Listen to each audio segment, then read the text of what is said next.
આ છે અમારા ખેતરના સણ્યા અને વિડીયો જોઈને જેટલા એમ કહે ને કે ભાઈ તો મોજમાં હોય તો આ જોઈ લીજો તમે ભાઈ ના હાલ. જય ખોડિયામાં જય માતાજી. સ્વાગત છે આજના મિલ વર્ગમાં. અત્યારે થઈ ગયો નાસ્તો કરીને તૈયાર ને મારે જવાનું તો ઘેડમાં દવા છાંટવા અને રસોડામાં આવ્યો તો મારા મમ્મી બપોરનું જમવાનું બનાવવા માંડ્યા અને પરેશભાઈ ને રિક્ષા લઈને આવી ગયા. પછી એમાં કેલબા મૂકી દીધા અને પાણી આવતું તો ડાયરેક્ટ પાણી ભરી લીધું. ઘેડમાં દવા છાંટવા જવાની સવારનો સુરત દાદાનો વ્યૂ એન્જોય કરતો નીકળી ગયો પરેશભાઈ નો સકડો લઈને ઘેડમાં દવા છાંટવા. પરેશભાઈ ની રિક્ષા લઈને પૂગી ગયો હું પછી ઘેડમાં અમારા ખેતર અને ખેતરમાં જોઈ લઉં સણ્યામાં છે ને ભાઈ થોડોક નબળાઈ છે કેમ કે છે ને સણ્યામાં પીરાઈ આવી ગઈ. મારે એકને નથી આવી બધાને આવી તો જોઈ લઉં તમે જો આ રીતને આવી ગયા તો સણ્યામાં પીરા ઝાડવા કોક થવા માંડ્યા કોક જગ્યાએ એને મારે એકને નથી. બાજુવાળાના ખેતરમાં જોઈ લઉં રેડી. અને હું એકલો ખેતર પૂગી ગયો તો પણ મારા પપ્પા નહીં આવે ને તાલાગણ આ એકેય દવા હું નહીં છાંટી શકી. આ પીએ નહીં હગાય ને કઈ નહીં થાય. મારા પપ્પા આવી છે ને પછી બધું થાય. પછી મારા પપ્પા આવી ગયા ખેતર ને પછી મેં દવાનો પંપ ભરી લીધો ને મારા પપ્પા દવા નાખી દીધી. હાલો હવે દવા છાંટવાનું ચાલુ કરી દઉં. હવે મેં કરી દીધી દવા છાંટવાનું ચાલુ ને હવે તમને જાજી ઘડી સણ્યા નથી બતાવે નકન પાછી નજર લાગી જાય ને તો સણ્યા બરી જાય. હવે તમને ધરાર સણ્યા બતાવવા નાખો તમારી નજર જો લાગી હગે ને મારા સણ્યા તો નાખી દો હાલો કેમ કે દવા છાંટું એટલા માટે નજર નાખો ને એવા હાટું. અને એકને એક ધારા પછી દવાના 8 પંપ છાંટી દીધા ને પછી લાગી ગઈ તેરી કેમ કે માણસ છે મશીન તો નથી. પછી પી લીધું પાણી દવા છાંટી આવીને પાછી એને કપડાને જોડ પહેરી લીધી નાઈને પછી હાલો હવે નીકળું મારે બાટવા. પછી ગાડી લઈને નીકળી ગયો બાટવે ને આજ તો હું એકલો જ જતો હતો કેમ કે આજ હાવજ એકલો છે હો.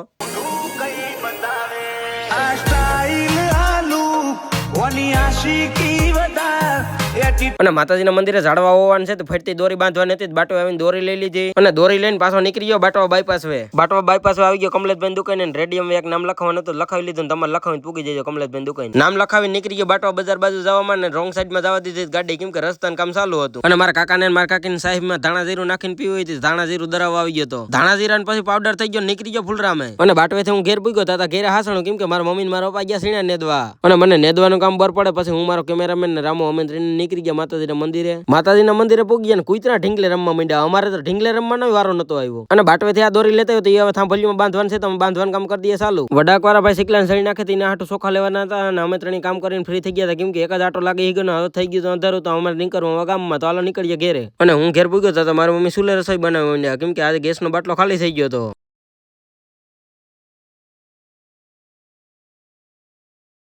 ઘેરેથી જમી કરીને આવી ગયા તો દુકાને આવીને એક ગલુડી માંદો હતો એને ખવડાવી દીધું. ઘેરેથી જમી કરીને આવી ગયા પછી માતાજીના મંદિર નાખી દીધા કુતરાના રોટલા પછી કરી દીધા માતાજીના દર્શન. અને માતાજીના દીવા ભડકો થઈ ગયો હતો કેમ કે આજે વાઈટ વધી ગયું હતું દીવામાં. માતાજીના મંદિરેથી આવી ગયો શોકમાન રાજુભાઈ માસ્તર ને ગટરનું ભૂંગરું નાખવા નતું રમેશભાઈ બધા ખાડો ગાળતા હતા. ઘેર પૂગીને પથારીમાં પડી ગયો. વિડીયો પસંદ આવે લાઈક કરી નાખજો. Bye bye.